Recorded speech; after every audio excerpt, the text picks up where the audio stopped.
So, we're going to speak to Craig. He does regenerative farming and he's got this inline ripper. Okay, so going to tell us exactly where this fits into his farm and so forth. Ja, inline ripper, nee, hier's nog ene. Ons gaan 'n bietjie deurwerk, presies hoe gebruik hy die ding en so voort so. Kom ons luister. Craig, how are you doing?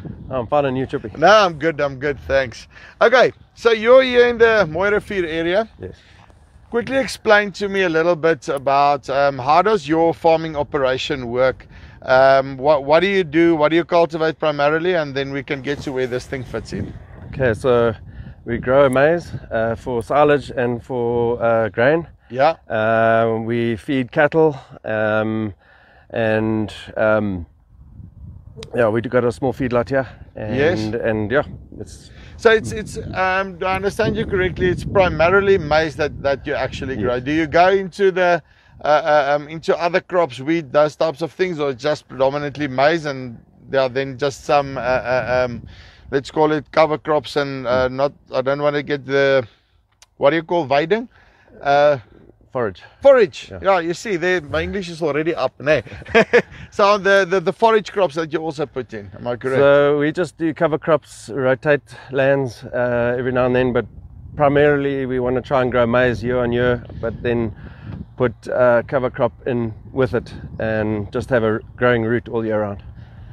Awesome. So am I correct in saying that the cover crops, especially when you're looking at the legumes and stuff like that, that basically brings almost the same as which other guy would go like maize, soyas, having that rotation between a grass and a legume, where you then basically bring that into your system, and that basically gives you that component.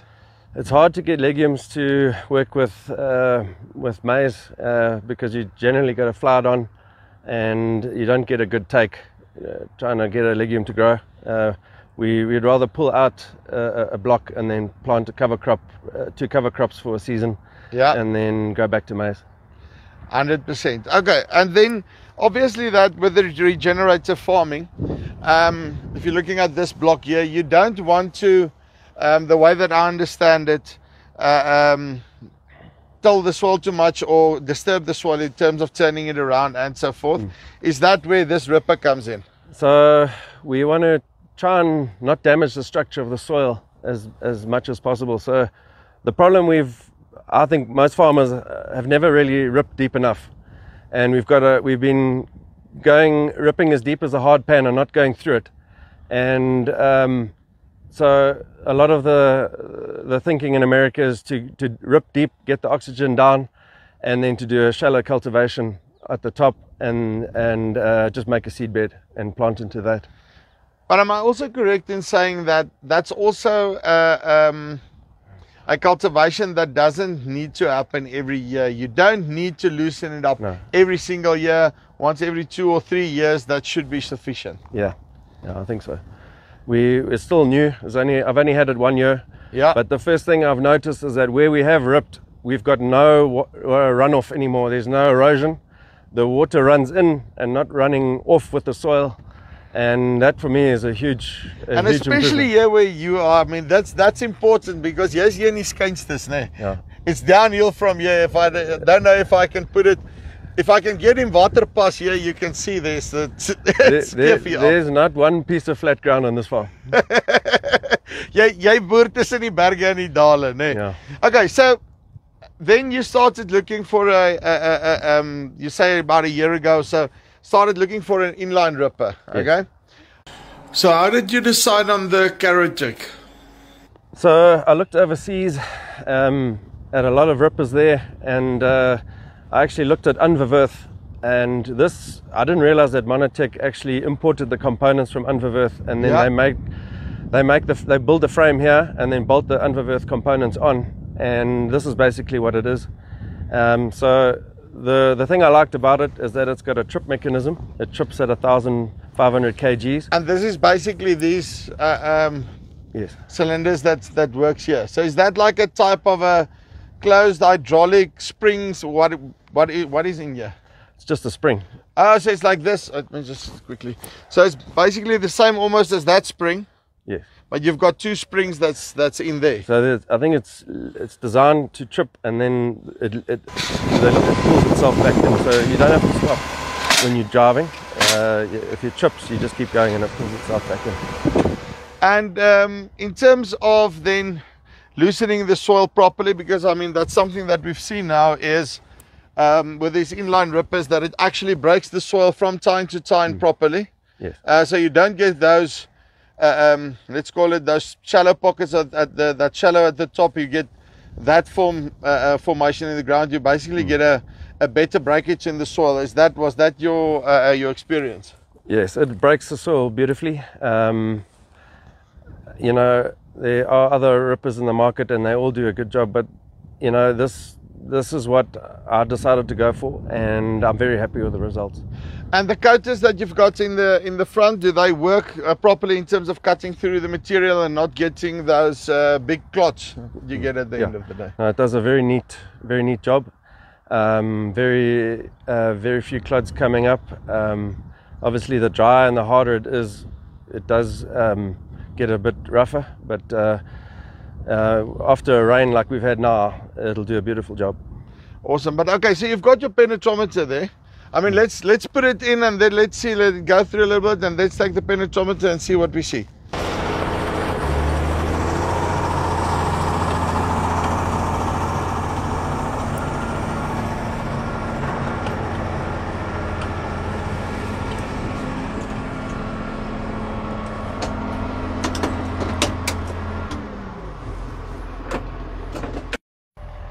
Okay, so we've pulled it through here. This is not the ideal conditions. I mean, it's not like you will be ripping now because you had what, 70-80 millimeters with the past 2 days. So it's very wet, and I told you now I'll be very impressed if it breaks through still. But show me there what it looks like.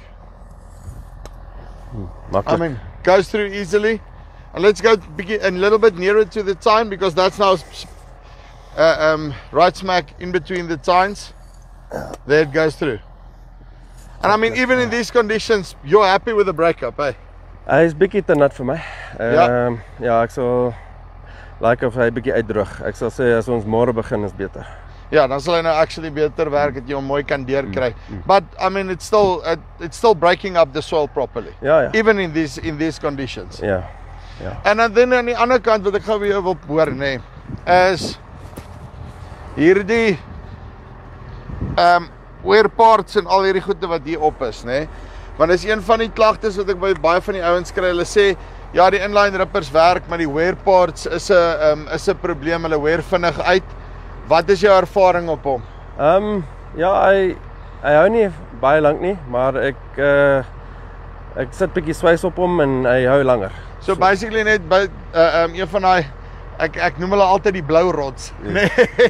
Ek weet nie wat noem hulle die goed actually nie. Hardening. Ja, hardening rods, so you just do that and then it lasts longer. Ja, so as hy begin eet, ek haal hom af, sit nog 'n nuwe stel op en ja, hy gaan tot hy begin bietjie eet en ja, gaan so. En dan sê gou vir my nê, and then in terms of replacing the wear parts, how difficult is that? Dit is baie maklik. Jy haal net daai rolpin uit en die hele ding val af en sit jy hom net weer terug en dan gaan jy. Ja, dit vat 'n minuut per arm, per tand. Ja.